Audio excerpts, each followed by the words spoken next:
When I was 11, I picked stocks. I had the whole wrong idea.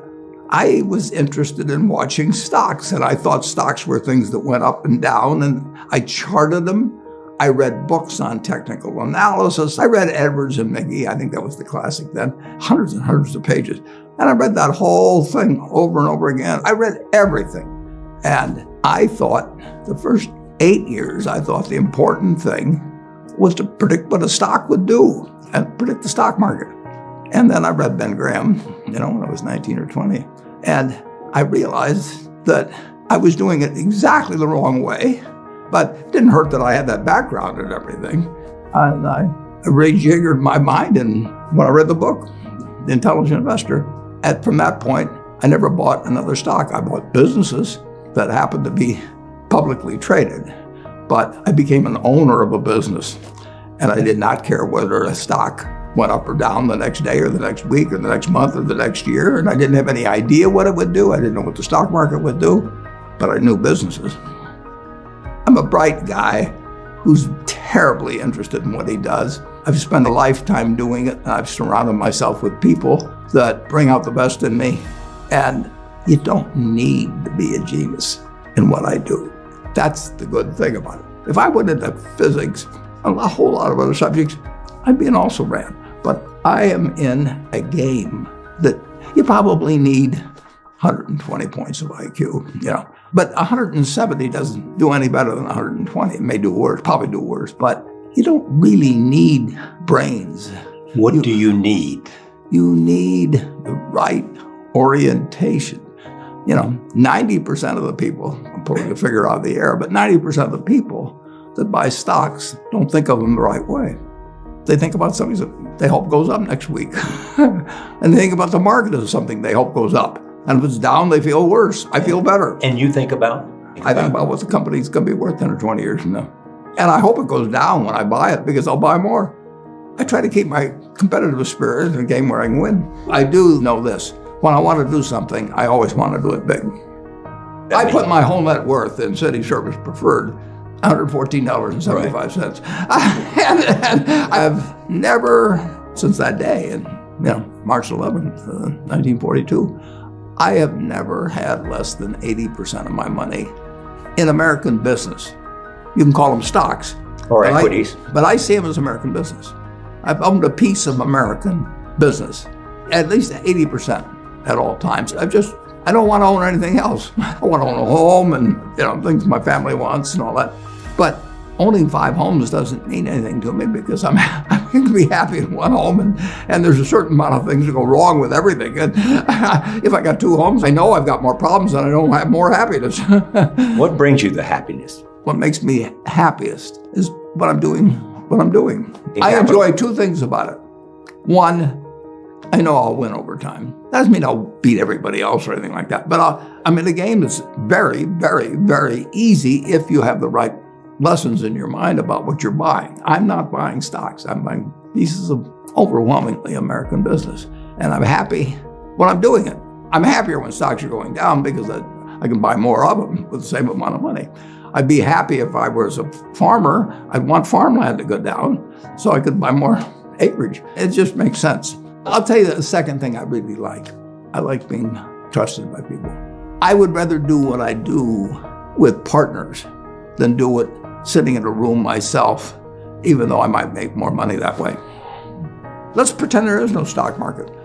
Let's say I had to buy these privately, like you buy a farm privately, like you buy an apartment house privately. They're investments. So you're looking to say, what can I do with money I've saved to put it away so I feel good about getting it back later under any circumstances, but not necessarily on a given moment. But if I have a farm, it's going to take me a while. But people would be so much better if they actually didn't have a stock market in terms of buying businesses. United States economy, and it's very easy to look at the statistics on it. I mean, more people, a greater percentage of the American population is wealthy now, or having more income now than they've ever had. And if you look at whether Bank of America will give you their average deposit, I mean, you just look at the wealth. That doesn't mean everybody's wealthy, but it does mean relative to any other period of time. I mean, people have more money now. They get mortgages at lower rates than they've ever gotten. So if they want to buy a house or something, right today, you live in an environment where the bottom 2% in terms of income in the United States, the bottom 5%, and for sure the top 1%, all live better than John D. Rockefeller was living when I was 6 years old. John D. Rockefeller was the richest man in the world. And today, you can get better medicine, better education, better entertainment, better transportation. You can do everything better than he could. It's astounding. That's in my lifetime. If you wanted to watch a football game, he still had to go there. And I can sit there with this big screen, and they keep showing me the replay, so that explaining to me what happened and everything. And maybe everybody doesn't have a screen as big as mine, but damn near everybody has a screen or an iPhone or a computer or access to one. And they have access. When I was born, the dentist didn't use Novocaine.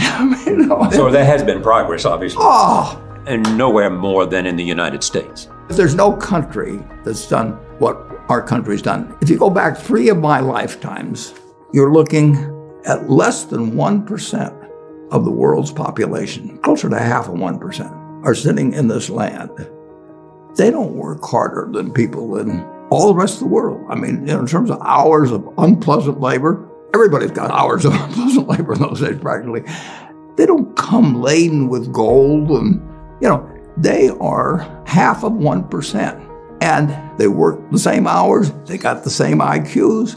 They may be a little self-selected in terms of enterprise, in terms of going across oceans and things. And fast forward a couple of lifetimes, and they've got 20% plus of all the bounty in the world. I mean, that is something that has worked like nothing. Just imagine that. If you've gone to anybody, Constitutional Congress, in 1789, if you go to any one of the representatives there, and you said, I want to tell you what this place is going to look like, in 3 more of your lifetimes, your great-great-grandchildren are going to be flying in the skies, they're going to be watching sports all over the world, they're going to be entertained, their medicine. They'd have held you off to a lunatic society of what he's doing. He's getting 50 cars and he's getting a whole bunch of little claim checks. Just think of it. Everything, when Thomas Edison did all the things he did, he made some money, but we're using it. It belongs to us. If you take what an hour of labor delivered to you 100 years ago and what an hour of labor delivers to you now for you and your family, it's unbelievable. Capitalism doesn't say get rid of a referee and a government. We've got a government that can tell capitalism what to do. And they do, and that's just what they should do. And they do it in different ways at different times and all kinds of things. But it's claim checks on future output. That was, and the claim checks belong to me, so if I want to buy 50 super yachts, I can do it. But what does it mean to me? It can buy more things for other people that are useful to them. It's not evil. The federal government is the boss in the end. And they shouldn't screw up capitalism, and capitalism shouldn't screw up the federal government. It's very simple.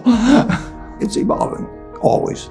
We started in 1789. We had business, and it's gotten far, far, far, unbelievably more productive for people. And the only thing it can do with what it produces is give it to other people. It isn't like the 50 richest guys in the country can say, I'm just going to eat everything. They're turning out products. iPhone that I have, which I'm probably the least capable guy in the world of working with it, but it makes life better. But that comes with government. So far, we've got the best system. We've got a better system than we used to have, and we'll have a better system 50 years from now. Why are you so sure? Well, I've seen 91 years of it. I've never san a period where I didn't believe that. Not every aspect. We can go backwards in some, and no, it's not. But it's unbelievable what has happened. I mean, just think of it. We've had a civil war, we've had a Great Depression, we've had all these things. Pandemics? Yeah, I'll guarantee you we'll have something, next year and the year after and the year after. But in a herky-jerky but dramatic manner, business moves forward, government moves forward, more important, people move forward. I mean, I am happy to tell people that the same thing I've told them before, but it's they'll never get the message, most of them, but a few do, that the most, best thing to do if you want to invest for the long term His index. and it's the S&P 500 index. Right.